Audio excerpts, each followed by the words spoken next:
Unificados, Sí, dije que sí tenía que ver con la teoría de los campos unificados y la teoría de la relatividad de Albert Einstein. Me dijeron que sí, que se podía explicar basado precisamente en esa teoría, pero que esa teoría tenía que ser modificada 3 veces para que fuera funcional.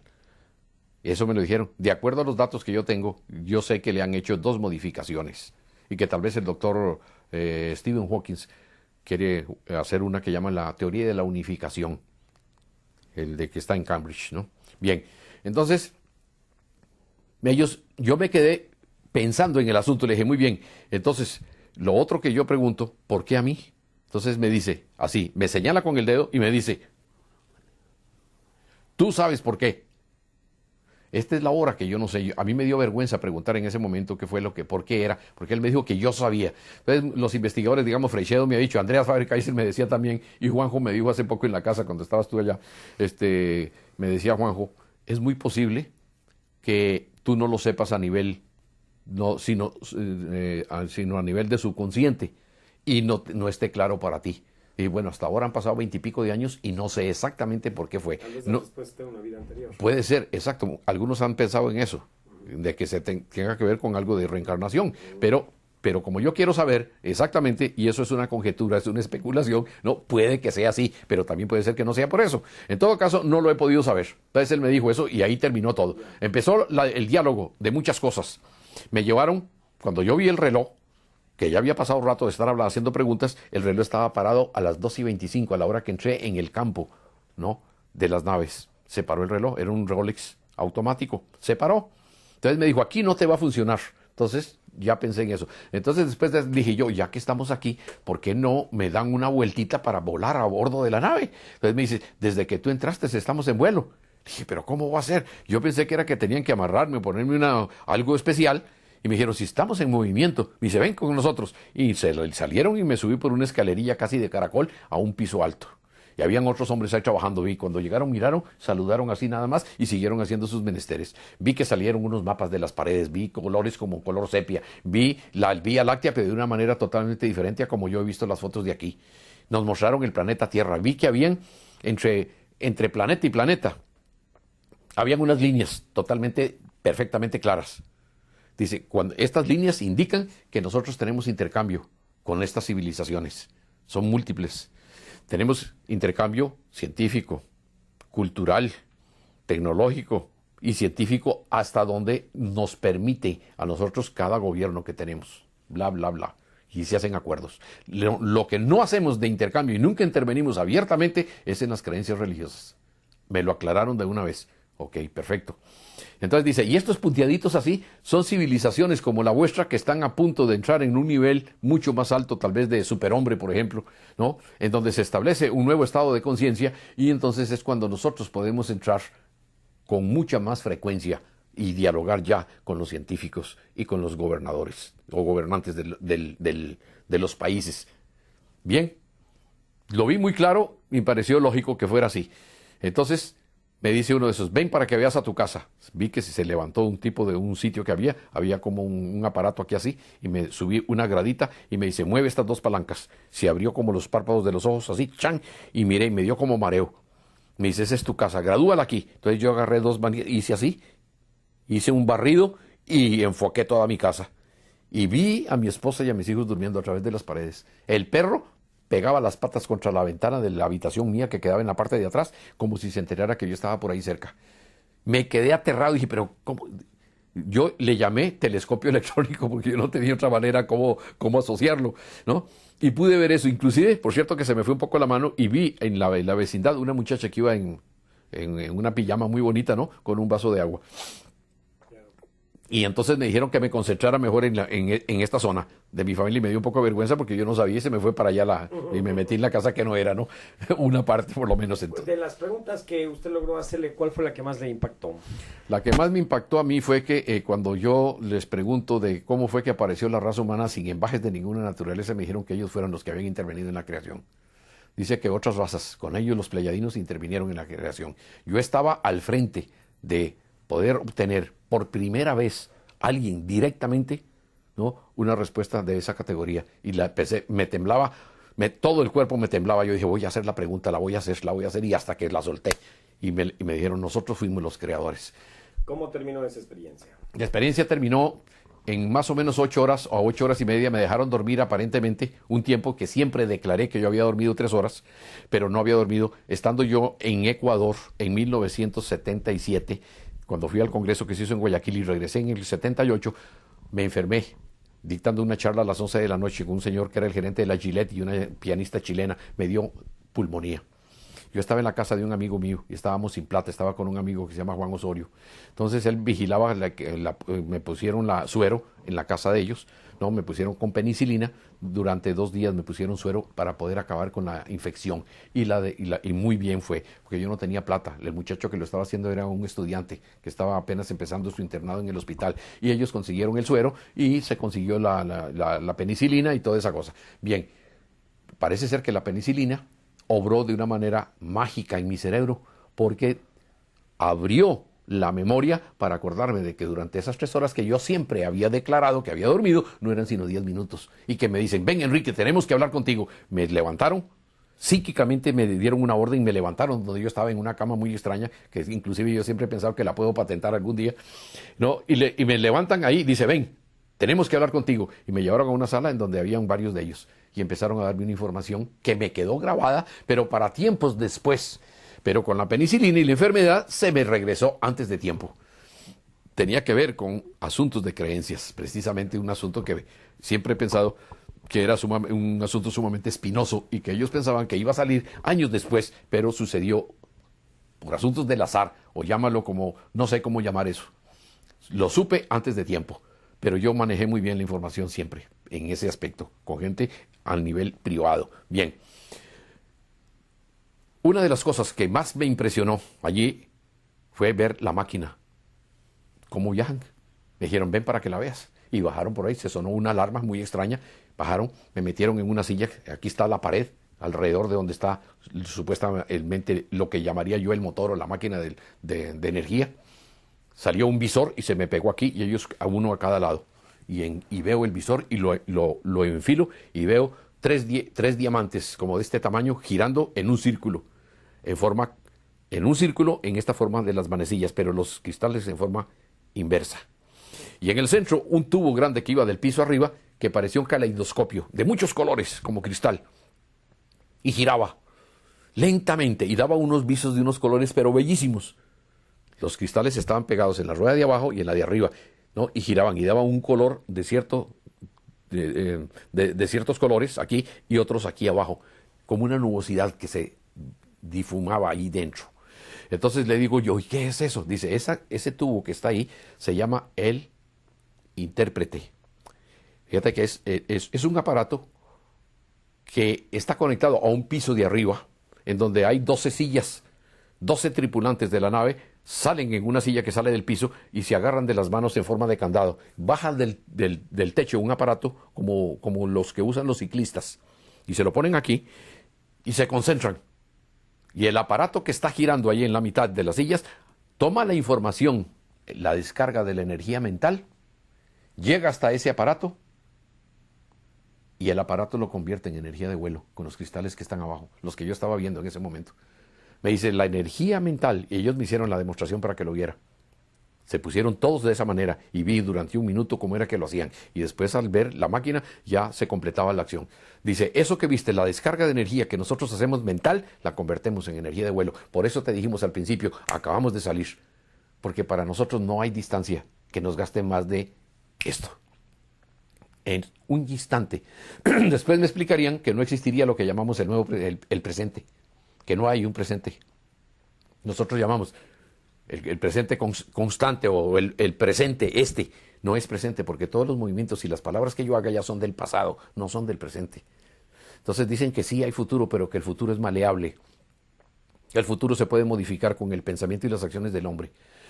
Y que muchas cosas que pueden estar profetizadas como una catástrofe o como una tercera guerra mundial, nosotros las podíamos obviar de acuerdo a cómo el hombre actúe, piense, ¿no? Y cambie esa posibilidad. O sea que hay reacciones que se pueden hacer en cadena positivas para cambiar esa situación. Eso me lo explicaron muy claramente. Yo lo tengo en el libro también, en la última página, para poder dar esa información. Bien, entonces ahí fue cuando vi yo esto y le digo yo, ¿por qué no lo aceleran unos 2 minutos los cristales para verlos?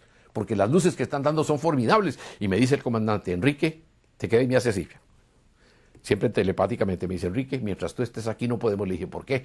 Dice, porque si nosotros aceleramos los cristales, se llaman cristales memoria, cristales vivientes los llaman. Ellos ¿cómo se llama? Los programan. Dice, si nosotros aceleramos los cristales 2 minutos aquí para que tú lo veas, cuando tú te bajes de la nave, han pasado 200 años en la Tierra. Mientras tú estés aquí, no podemos hacerlo. Me agarró una tembladera, yo me sentí como tan raro, tan extraño, y el comandante se dio cuenta y me dijo, Enrique, no tengas temor.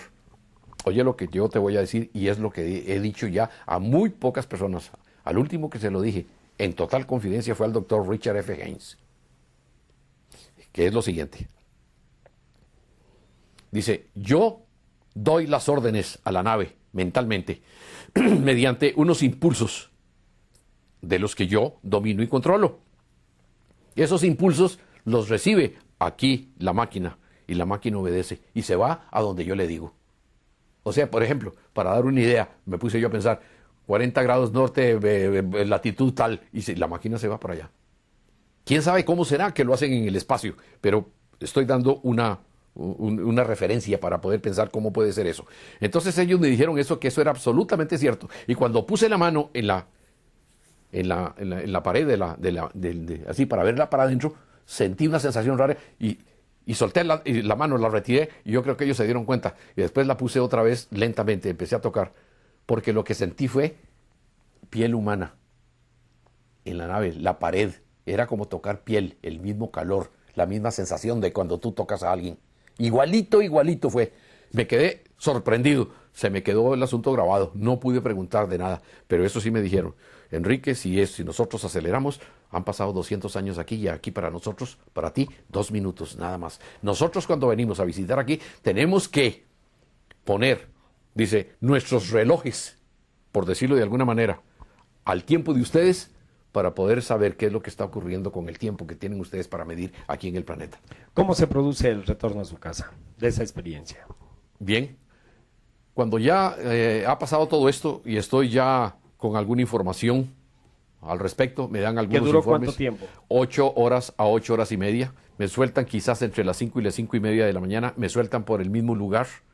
Bajo, en la misma forma, agarro mi ruana y agarro mi sombrero y me dicen, hasta pronto, Enrique, volveremos a contactarte. Me han llevado antes de eso para que vea dónde va a ser el segundo encuentro dentro de 15 días. Va a ser el 18 de noviembre. Esto fue el 3 de noviembre de 1973, 8:25 de la noche. Me sueltan allí y yo los saludo donde veo, seguramente creo que me están viendo y se van. Ya no era sino una nave, ya no eran 2. En ese momento me deja una solo y se va. Entonces yo me quedo ahí porque todavía estaba oscuro. Y entonces vi que el reloj empezó a funcionar. Entonces lo dejé quieto, no lo moví.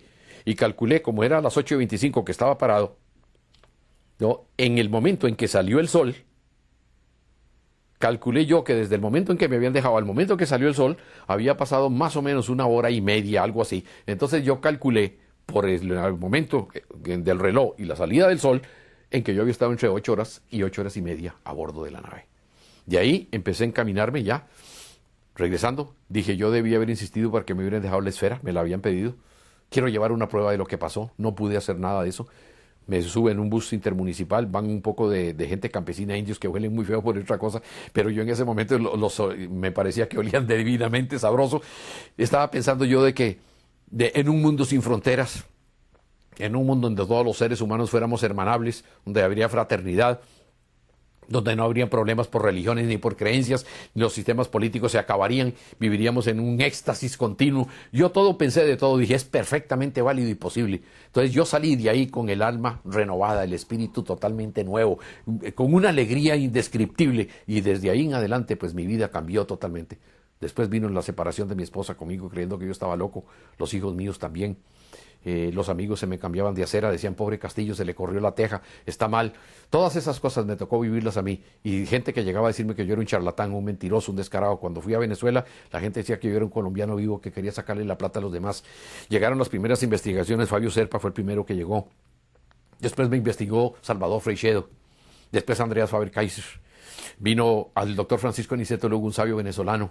Estuve con él y me hizo preguntas porque él estaba ciego ya. Y duré muchas horas con él hablando y haciendo él preguntas para hacer una investigación pormenorizada. Llegó a la conclusión final con varios amigos de que el caso mío era espectacular. Dice, no conozco otro caso igual. Y con el tiempo, pues en la forma como yo me comporté y los otros 4 encuentros que fueron después, posteriormente, en menos de 3 años, y toda la información que me dieron, cuando llegaban tal vez a buscar algún charlatán o algún mentiroso, los investigadores resultaban grandes amigos míos. Entonces, por eso fue que adquirí, en cierta medida, modestia aparte, credibilidad, background con los investigadores a nivel mundial.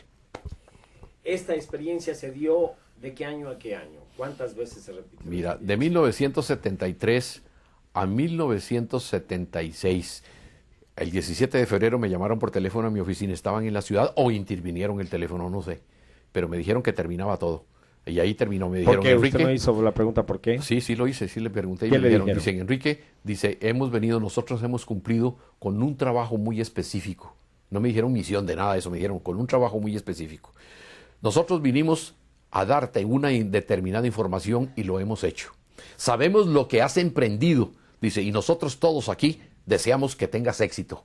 Se terminan por el momento todas las comunicaciones, tanto telepáticas como físicas. Si algún día necesitaremos de ti, sabremos dónde ubicarte. Hasta pronto, amigo. Y ahí terminó, no dijeron ni buena suerte ni nada de eso. Telefónicamente. Telefónicamente. Entonces yo me quedé temblando, me agarró una cosa rarísima, ¿no? Y casi que caigo en el fanatismo, porque yo creí que era que yo había utilizado mala información de alguna manera, porque yo tuve que empezar a cobrar mis conferencias para poder vivir, porque yo ya no tenía la empresa, yo ya no tenía formas de vivir, y me había dedicado de tiempo completo. Cuando ellos me dijeron eso, ellos sabían que yo me había dedicado exclusivamente a divulgar lo que me pasó y que los extraterrestres están aquí en la Tierra y que no estamos solos. Eso fue lo que yo consideré mi apostolado, no fue una misión. Yo siempre he dicho y sigo diciéndolo, que yo conozco a muchos de los grandes contactados de todas las épocas y todos tienen una misión de salvar a la raza humana. Yo soy el único desgraciado, no, de los contactados, que soy un paria porque a mí no me pusieron ninguna misión. Y yo fui el que tomé la decisión por mi propia cuenta y riesgo de un apostolado y contarle al mundo lo que me pasó a expensas mías, única y exclusivamente. No es mi misión. ¿Cuál es la prueba más rígida que los investigadores del fenómeno OVNI han realizado de su experiencia? Yo estoy convencido hasta esta fecha, que fue la del febrero de 1974, cuando llegaron unos miembros aparentemente, en ese momento yo no sabía quiénes eran, pero llegaron de la embajada americana con un muchacho que hablaba español e inglés y los otros hablaban muy malo el español y me conminaron a que aceptara una invitación para ir a Washington para poder someterme, ya que el periódico habían hecho mucho escándalo y la prensa y la televisión, y le dije que sí, que era cierto. Entonces dice, usted estaría voluntariamente, lo haría, no tenemos ningún problema. Si usted dice que no, no hay ningún problema. Le dije, no, yo quiero ir, porque mucha gente me dice que soy un farsante, tengo problemas con mi esposa. Yo no sabía que ya en abril, 2 meses después de esa experiencia en Washington, mi esposa me dejaría, nos separaríamos, pues, de común acuerdo. Voy a Washington, me someto al pentotal, suero de la verdad, detector de mentiras o polígrafo y hipnosis regresiva de 5º grado. Creo que yo fui uno de los primeros de los del fenómeno OVNI que se sometieron a una regresión. ¿En qué año fue esto? 1974, en febrero. Nunca pude precisar exactamente la fecha, pero sé que fue para finales de febrero. ¿Esa conclusión fue oficial o no? Debe ser, porque era la manera que, era la única forma como yo reaccionaba. Eso podemos hablar más o menos, ¿no? ¿Cuántos mensajes usted ha recibido hasta el momento? Estabas en lo de Washington, para que no quede cortado. Ah, sí, a ver. Sí. Ya, entonces, ¿era oficial esta investigación? La investigación para los que me llevaron a mí fue totalmente oficial, porque vi muchos miembros de la CIA, y seguramente habían del FBI también, y vi militares. Y habían 2 médicos que después el doctor Jimmy Hurtak me dijo que habían muerto en unas extrañas circunstancias. Yo no puedo decir más de él, pero él lo dijo y él lo tenía en su Biblia. El doctor Jimmy Hurtak marcado los 2 nombres de los 2 médicos que, juntamente con una enfermera que se llama Eva Dulin, no hicieron las pruebas conmigo. Y lo más probable es que ellos sí tuvieran todos los datos. La enfermera, que no creía mucho, se reía cuando me iba a hablar, después terminó convencida, después de que participó de las pruebas que me hicieron, y los resultados me dijo, don Enrique, estoy aterrada, me hablaba en español. Dice, ella era seguramente de origen, creí yo que era al principio como cubano, más bien creí al final que era puertorriqueña, por su forma de hablar. Muy bonita. ¿Cuántos mensajes le dieron estos seres? Más de 100. ¿Cómo se llama el ser ¿Solamente con Cyril Bay se comunicó o con otros? No, con otros también me ¿Qué nombre comuniqué. es? Uno de ellos se llamaba Orión, otro se llama Yamaruk, otro se llamaba Varos. Había uno que se llamaba, Cyril Weiss, el nombre de él es Krisnamer, había otro que se llamaba Krenza. Y todos vienen de las Pléyades. Estos venían de las Pléyades y habían unos que me decían que venían era de Venus, lo cual yo nunca pude aceptar, siempre tuve mis dudas, me decían que eran venusinos. Entonces yo a los que han investigado el caso mío, yo les he dicho, ellos decían que eran venusinos y lo sigo diciendo porque eso fue lo que me dijeron a mí. Eran de 1,50 m, también tipo ario, bellísimos. Otra civilización. Otra civilización, pero que están en la misma organización a que pertenecen los pleyadinos. Ellos le llaman la Gran Hermandad Cósmica Solar. Bien, pero yo he pensado siempre, para poder dar una explicación un poquito más, menos tirada de los pelos, es de que sí son venusinos realmente, pero que tuvieron que abandonar Venus por alguna razón hace, diga usted, 10.000 años, por ejemplo, y se fueron a una luna de Júpiter, por ejemplo.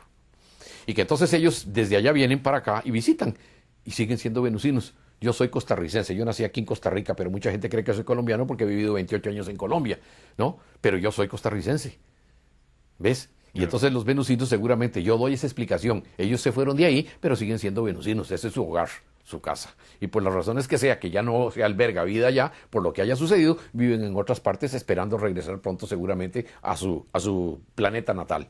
Eso es la explicación que yo tengo, no tengo otra válida. ¿Por qué cree usted que se terminó el contacto con estos seres? Porque la información que me dieron fue mucha, bastante, increíble. Me dieron información de tipo científico, de tipo tecnológico, de tipo humanístico, de tipo profético, espiritual, esotérico. Ellos, así como han influido en usted, no pueden influir en los que están manejando las grandes potencias.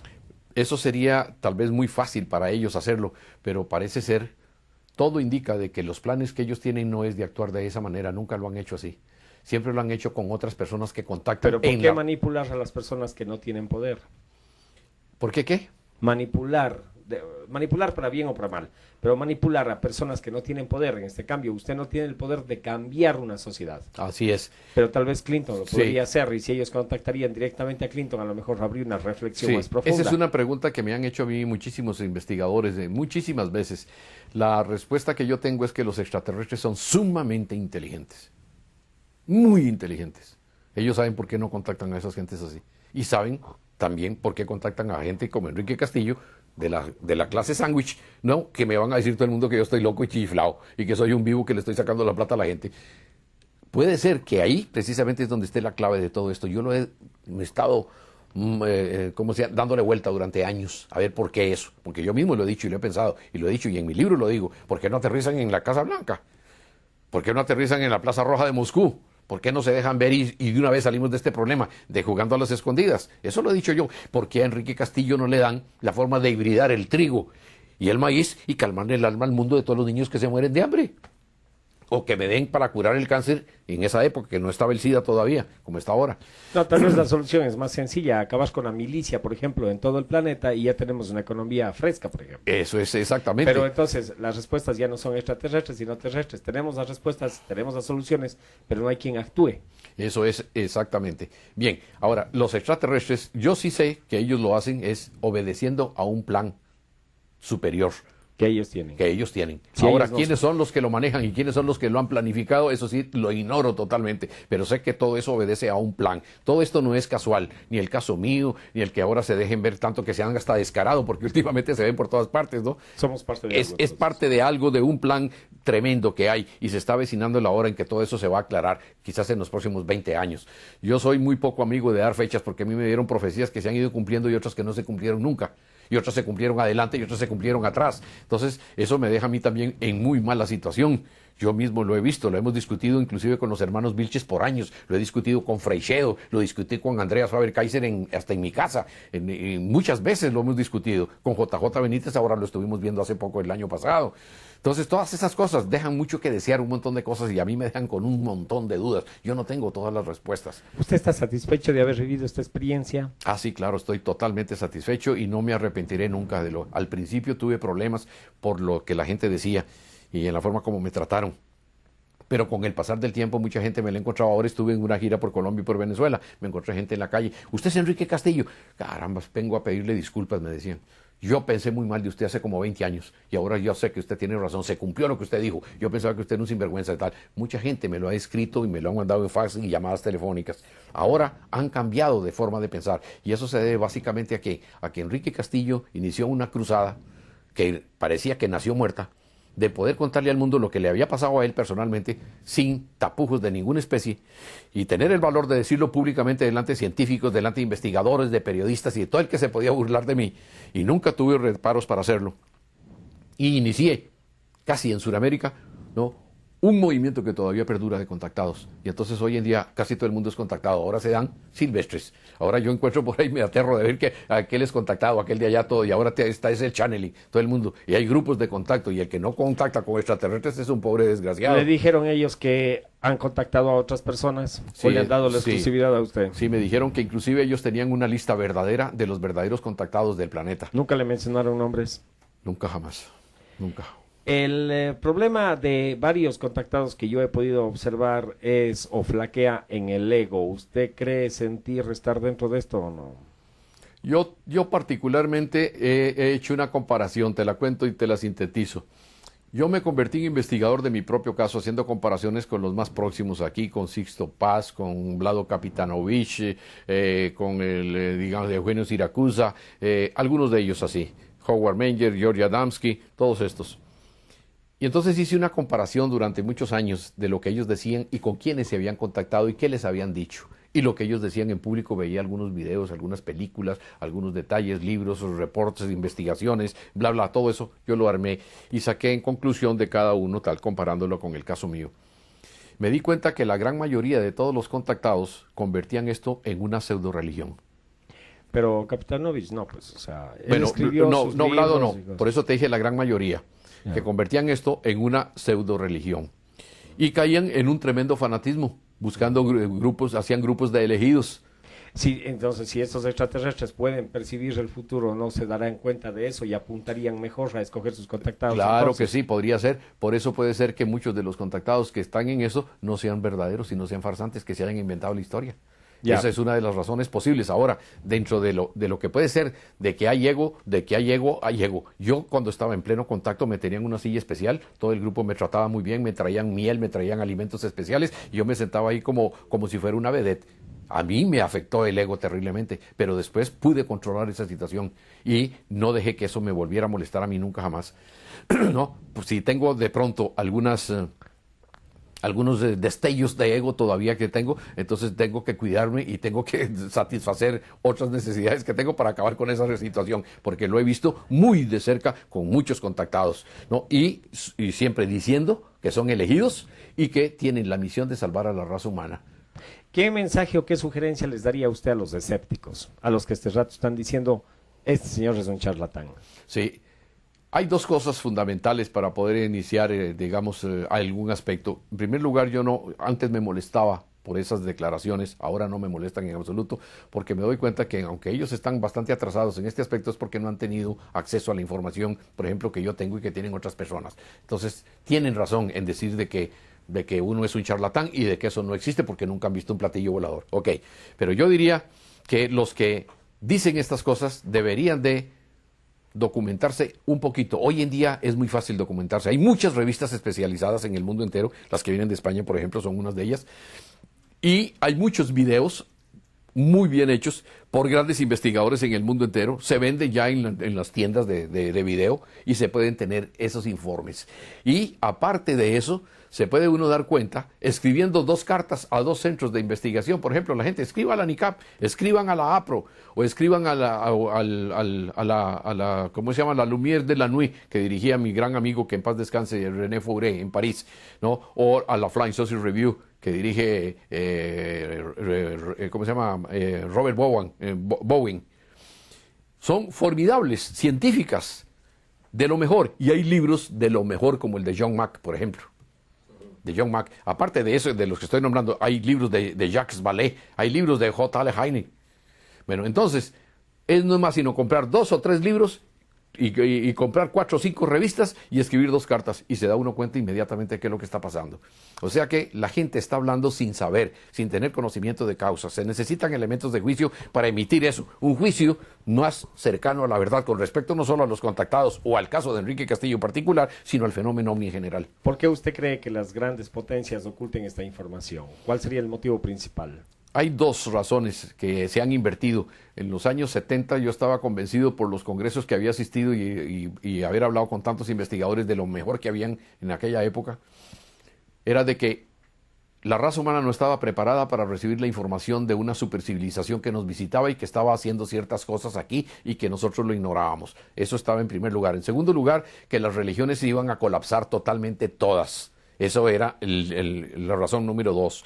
Y la razón número 3 era de que si de pronto alborotábamos el avispero, estos grupos de extraterrestres que nos visitan de pronto podrían tomar el planeta militarmente para lo que ellos quisieran.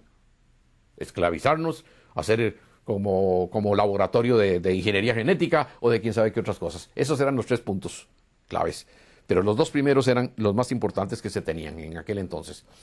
Y hoy en día se ha invertido. Hoy en día es más peligroso dar a conocer la información que tienen los gobiernos porque las religiones colapsan.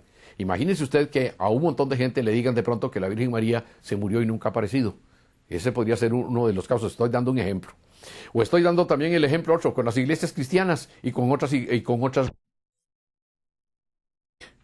tecnológico y científico hasta donde nos permite a nosotros cada gobierno que tenemos. Bla, bla, bla. Y se hacen acuerdos. Lo que no hacemos de intercambio y nunca intervenimos abiertamente es en las creencias religiosas. Me lo aclararon de una vez. Ok, perfecto.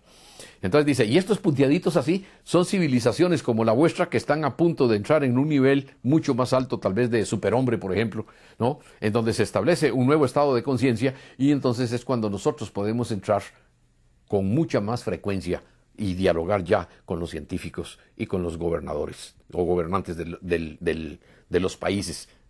Bien, algo especial. Y me dijeron, si estamos en movimiento, y se ven con nosotros. Y salieron y me subí por una escalerilla casi de caracol a un piso alto. Y habían otros hombres ahí trabajando. Vi, cuando llegaron, miraron, saludaron así nada más y siguieron haciendo sus menesteres. Vi que salieron unos mapas de las paredes, vi colores como color sepia, vi la Vía Láctea, pero de una manera totalmente diferente a como yo he visto las fotos de aquí. Nos mostraron el planeta Tierra. Vi que habían, entre planeta y planeta, habían unas líneas totalmente, perfectamente claras. Dice, cuando estas líneas indican que nosotros tenemos intercambio con estas civilizaciones. Son múltiples.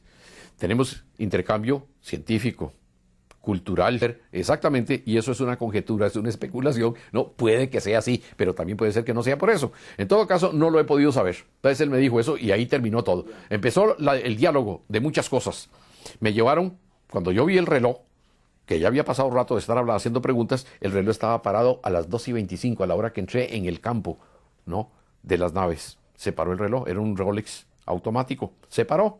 Entonces me dijo, aquí no te va a funcionar. Entonces ya pensé en eso. Entonces después dije yo, ya que estamos aquí, ¿por qué no me dan una vueltita para volar a bordo de la nave? Entonces me dice, desde que tú entraste estamos en vuelo. Dije, pero ¿cómo va a ser? Yo pensé que era que tenían que amarrarme, ponerme una...